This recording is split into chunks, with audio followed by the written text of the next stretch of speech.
My government will take all steps, including educating, training, conducting awareness amongst school and college students, regulating and to improve road and traffic management and reduce accidents.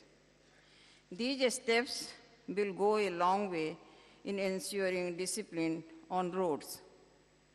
As one of such measures, Goa Police has launched Traffic Sentinel scheme to rope the netizens against traffic violations and negligent driving.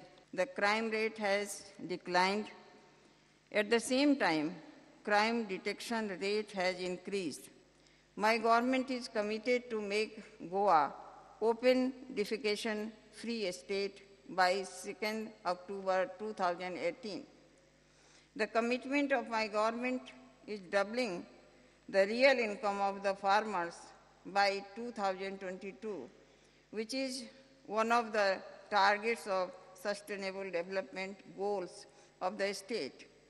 In order to achieve the target, my government is making efforts to identify wasteland and put the same to use for cooperative farming by providing technology, modern tools, financial support by way of subsidies for cultivating various types of crops and purchasing agriculture machinery and encourage the youth to take up agriculture.